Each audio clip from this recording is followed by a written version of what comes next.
دیکھیے body language کے 4 بنیادی اصول.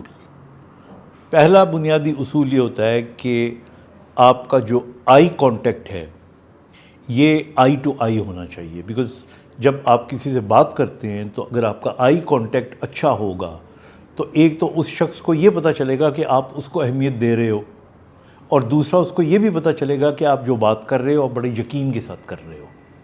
تو اس لیے آپ کا آئی کانٹیکٹ باڈی لینگویج میں بہت زیادہ امپورٹنٹ ہوتا ہے. نمبر 2، آپ کے چہرے کے ایکسپریشنز. یاد رکھیے گا کہ جو اسکرپٹ آپ کے برین کے اندر لکھا ہوا ہے وہ آپ کے چہرے سے پڑھا جا سکتا ہے. اور جتنے لوگ بھی دنیا میں فیس ریڈنگ کرتے ہیں یا ایون انٹرویو میں جو بڑے ذہین لوگ ہوتے ہیں وہ آپ کے چہرے کے ایکسپریشن جو ہیں ان سے اندازہ لگا لیتے ہیں کہ آپ سچ بول رہے ہیں کہ آپ جھوٹ بول رہے ہیں، آپ پوز کر رہے ہیں کہ آپ جینون ہیں. تو اس لیے آپ کے جو چہرے کے ایکسپریشنز ہوتے ہیں ان کے اندر ایک گریس ہونی چاہیے، اور جو آپ کا چہرے کا ایکسپریشن ہے اس کے اندر ایک آپ یہ سمجھیں بیلنس ہونا چاہیے. ہم بعض اوقات چھوٹی چھوٹی بات پہ ہنسنے کی کوشش کرتے ہیں تاکہ اگلا بندہ خوش ہو جائے، یہ ہماری نیگیٹو سائڈ پہ جاتا ہے، پازیٹیو سائڈ پہ نہیں جاتا. اسی طرح ہم جب کسی شخص کو خود سے زیادہ بڑا محسوس کرتے ہیں رتبے کے لحاظ سے، پیسے کے لحاظ سے، تو ہماری شخصیت ان کے سامنے دب جاتی ہے. وہ جو دبی ہوئی شخصیت ہوتی ہے اس کے چہرے کے جو ایکسپریشن ہوتے ہیں ان کے اندر خوشامد آ جاتی ہے، مسکینیت آ جاتی ہے. یہ آپ کی شخصیت کو توڑنے میں یہ تو نہیں کہوں گا مددگار ثابت ہوتی ہے، پر توڑتی ہے آپ کی شخصیت کو. تو آئی کانٹیکٹ ہو گیا، آپ کے چہرے کے ایکسپریشن ہو گئے. تیسرا آپ کے جیسچرز ہو گئے، کیونکہ بہت ساری باتیں جب آپ کرتے ہیں تو ان کو سپورٹ کرنے کے لیے آپ کے ہاتھوں کی موومنٹ ہو گئی، آپ کی گردن کی، آپ کی ایون آپ کا فٹ ورک. اگر آپ کھڑے ہو کے باتیں کر رہے ہوتے ہیں تو آپ کا جو پوسچر ہوتا ہے، آپ کو جو فٹ ورک ہوتا ہے وہ بتا رہا ہوتا ہے کہ how strongly you are standing and how strongly, کتنی مضبوطی کے ساتھ آپ کھڑے ہیں اور کتنی مضبوطی کے ساتھ اور کتنے یقین کے ساتھ آپ گفتگو کر رہے ہوتے ہیں.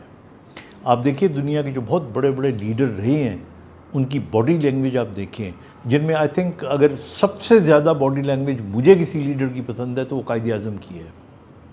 نہ وہ فضول ہنسا کرتے تھے، نہ انہوں نے کسی کو خوشامد کرنی، نہ انہوں نے کسی کو خود سے خواہ بہتر سمجھنا. ان کے سامنے لارڈ ماؤنٹ بیٹن بھی اسی طرح تھا جس طرح کوئی عام شخص ہوتا ہے، کیونکہ ہی واز کانفیڈنٹ، کیونکہ وہ اندر سے سچے تھے. تو یہ چیزیں حاصل کرنے کے لیے پھر آپ کو جینون بھی ہونا پڑتا ہے، اور جب تک آپ جینون نہیں ہوں گے تب تک یہ چیزیں آٹومیٹکلی آپ کے اندر نہیں آئیں گی. اور جو چوتھی چیز میں ہمیشہ کہتا ہوں وہ آپ کی وائس ہوتی ہے. اب جو آپ کی آواز ہے وہ ظاہر ہے آپ کے اپنے بس میں نہیں ہوتی، کیونکہ کچھ لوگوں کا بیس بہت اچھا ہوتا ہے آواز کا، ان کی بات کے اندر ایک طاقت ہوتی ہے.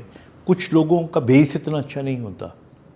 تو جن لوگوں کا بیس اچھا نہیں ہوتا وہ کم از کم جو پازز دے سکتے ہیں، جو سٹریس دے سکتے ہیں اپنی بات پہ، اس سے کمی پوری کر سکتے ہیں. لیکن جو آپ کی وائس ہوتی ہے یہ بہت امپورٹنٹ حصہ ہے آپ کی باڈی لینگویج کا. اور یاد رکھیے گا آپ بہت سے لوگوں کو، جن میں فلم ایکٹرز بھی موجود ہیں، جن کے اندر شاعر بھی ہیں، جن کے اندر، ان کی اگر زندگی کو فالو کریں تو آپ کو یہ جو پیٹرن ہے ان کی وائس کا یہ بدلتا ہوا بھی نظر آئے گا جوں جوں انہوں نے پریکٹس کی، جوں جوں انہوں نے زیادہ کانفیڈنس حاصل کیا.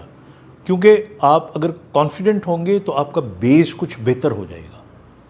تو ساری باتوں کی جو ایک بات ہے وہ یہ ہے کہ you should have confidence when you speak to somebody، اور آپ سمجھیں کہ آپ دبے نہیں ہیں اور دبانے کی بھی کوشش نہیں کرنی. آپ نے جو ریئلسٹکلی آپ ہیں، آنیسٹلی جو آپ ہیں وہ رہیں، جینون ہوں، تو پھر آپ کی باڈی لینگویج آٹومیٹکلی اسٹرانگ ہو جائے گی، اچھی ہو جائے گی. ٹیک کیئر، خدا حافظ.